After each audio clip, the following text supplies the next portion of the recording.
ሰላም ቤተሰብ፣ ዛሬ ደግሞ ዘርፈ ብዙ ጥቅም የሆነውን ምርጥ የሆነ ውህድ ይዤላችሁ መጥቻለሁ። ፎረፎር ላለብን ፀጉራችን ከፊት ለፊት ለሸሸብን፣ ሽበት ላለብን፣ ለሚነቃቀል ፀጉር፣ ለሁሉም መፍትሄ የሆነ ምርጥ ውህድ ነው። በ5 ግብአቶች ብቻ ነው የሰራሁት። ሁልጊዜም እየሰራችሁ ተጠቀሙት።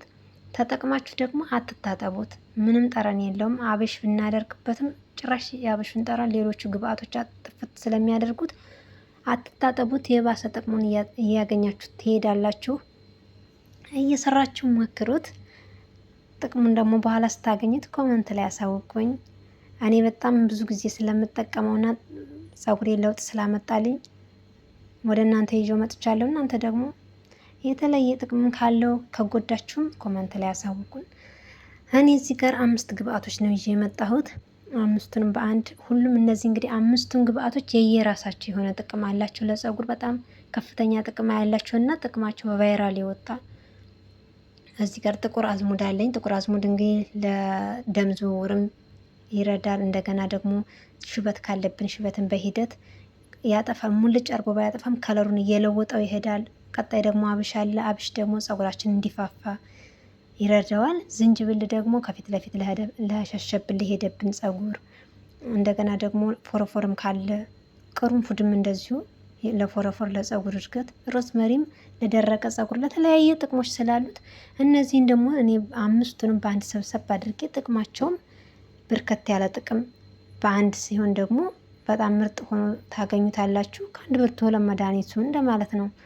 እየሰራችሁ ሞክሩት። ትወዱታላችሁ። ቅባት ራሱ በዚህ መልኩ ብትሰሩት ሁሉንም በጣም ምርጥ ቅባት ሆኖ ይወጣላችኋል። ለፀጉራችሁም አሪፍ ነው።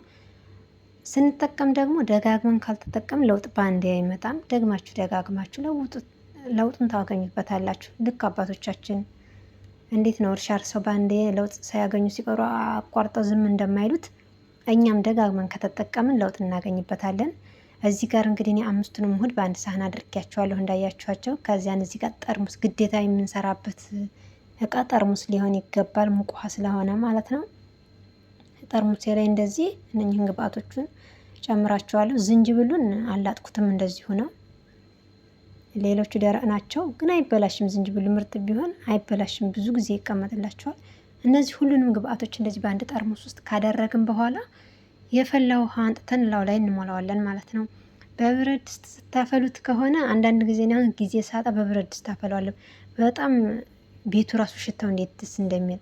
ግን ጥቅሙ በጣም ምርጥ የሆነው በዚህ በጠርሙስ ነገር ሰርታችሁ ክድን ስታደርጉት ጥቅሙን በጣም የበለጠ ስብስብ አድርጎ ውስጥ ስለምናገኘው ተኖ አይሄድብንም። ለፀጉራችን ምርጥ ይሆናል። ለ24 ሰዓት ያህል እንደዚህ ክድን አድርገን እናስቀምጠዋለን። መከረን ግዴታ ነው። ተነው እንዳይወጡ ክዳኑ ላይ እኛ የምንፈልጋቸው ጥቅሞች ስብስብ ብለው ይቀመጣሉ። በኋላ ሲበርዱም ተመልሰው ወደ ታች ይወርዳሉ።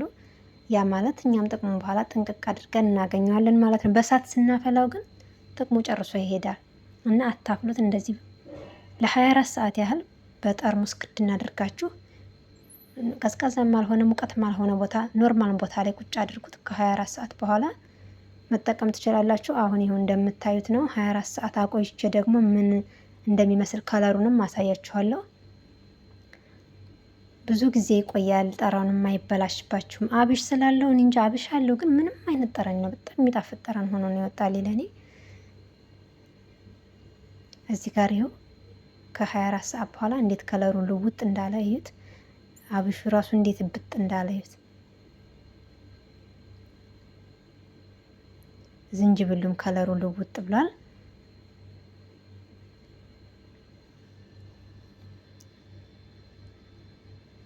እንደዚህ ትንሽ እኔ ድብልቅልቅ አደርገዋለሁ በማንኪያ ራሱ እንደዚህ በደንብ ሽት አደርገውና መልሼ ከደን አደርገዋለሁኝ።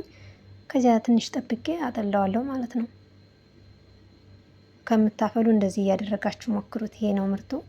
እስኪ ላሳያችሁ። ቆይ ዝንጅብሉ ከወጣልኝ እንትኑ አብሹ እንዴት ብጥ እንዳለ ማለት ነው። ጠረኑ በጣም ደስ የሚል ጠረን ያለ አብሽ ያለው ምናምን ብላችሁ አብሽ ብቻውን ሲሆን ይሸታል። በእርግጥ ግን ዝንጅብሉ፣ ሮዝመሪው፣ ጥቁር አዝሙዱና ቅርንፉዱ ለውጠውታል የአብሹን ጠረንና ምንም ጠረን የለውም። አልወጣም አለኝ። ቆይ መጨረሻ ከወጣ አሳያችኋለሁኝ። አጥልሌ ስጨርሱ የታዩታላችሁ ማለት ነው።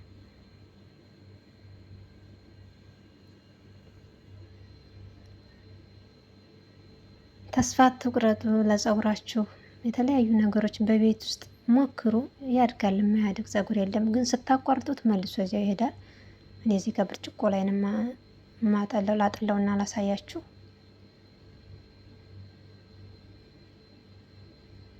እንደዚሁም ሆኖ ማለት ነው ፍሪጅ ማስቀመጥ ትችላላችሁ። ለብዙ ጊዜ ከሆነ አብሮት ካለ አብሹ ትንሽ እንትን እንዳይልባችሁ ካጠለላችሁት ነው። እኔ ግን 24 ሰዓት አቆይቼ አጠለዋለሁ።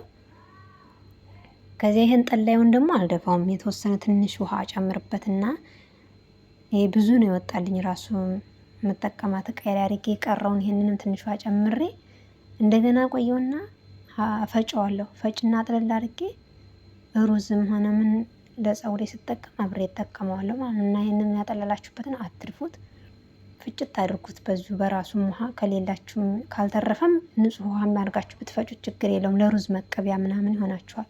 እና ይቻለችኝ የፀጉር መርጫ ባላችሁ ማለት ነው። እዚህ ላይ የኔ አፏ ሰፊ ስለሆነ ችግር የለውም አያፈስም። ከአፏ ጠባብ ሆነባችሁ እንትን ነገር ተጠቀሙ ማለት ነው። እንደዚህ አድርጌ ተርፎኛል። መልሼ እዚያኛው ላይ ጨምሬ ፈጭቼ ለፀጉሬ ሌላ ውህድ ተጠቅሜበታለሁ ማለት ነው። ሩዝ በጣም ደስ የሚል ከለሩም ጣዕሙም ተጠቅማችሁ ደግሞ አትታጠቡት። ይሄ ለብዙ ጊዜ ነው ለኔ የሚበቃኝ፣ ብዙ ቀን እጠቀመዋለሁ።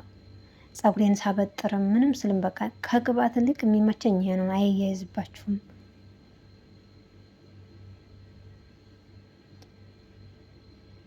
ይህንን ይመስላል።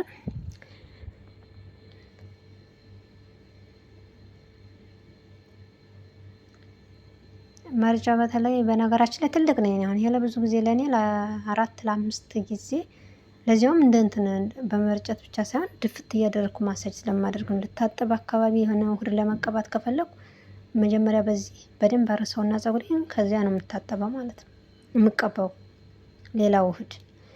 አሁን እየተጠቀምኩ አሳያችኋለሁ። ጥቁር አዝሙድ ሽበት ካለባችሁ ሽበት ያጠፋል። ሙልጭ አድርጎ 100% ያጠፋል አይደለም፣ ግን ስታቋርጡት ይመለሳል። እኔ ሽበት ኖሮብኝ ሳይሆን ምንድነው ፀጉሬ በፊት ከበፊቱ የምታውቁኝ ካላችሁ የሆነ እሳታማ ከለር ነበር ያለው። አሁን ግን ይሄን ተቀብቼው ነው እንጂ ይሄ በጣም ጥቁር ነው ያለው። 2 ዓመት ከምናምን አለፈኝ ጥቁር አዝሙድ ስጠቀም፣ ቅባቱንም ምንም ቤት ውስጥ በወይራ ዘይት እየዘፈዘፍኩ ምን እያልኩና እሱን ያጠፍ እንትን ያለልኝ ከለሩን የለወጠልኝ ጥቁር አዝሙድና ቅርንፉድ።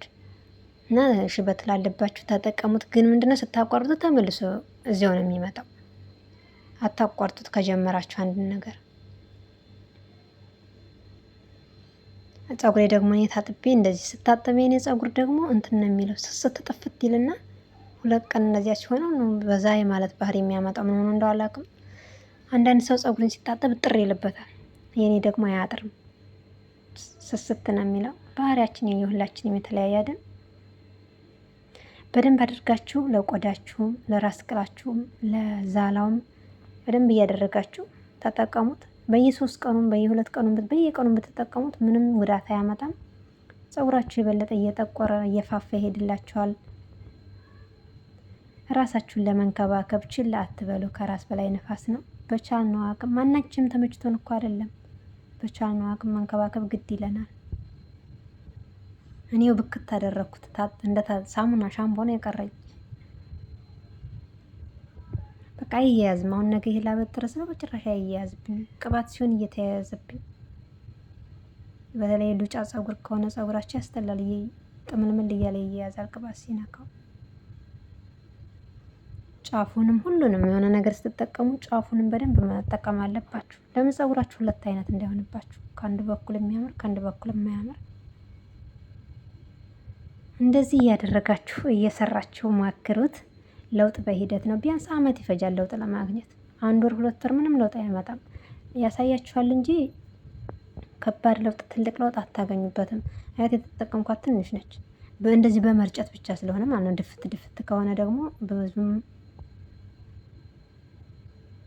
እጠቀማለሁ። ይሄን 3-4 እጠቀመዋለሁ። ፀጉሬ ያያችሁት ከፊት በመኝታ ምክንያት ነው ስተኛ በአንድ በኩል እየተኛሁ ነው ልም ያለብኝና የዝንጅብል ቅባት እየተጠቀምኩ ነው፣ እየመለሰልኝ ነው ማለት ነው።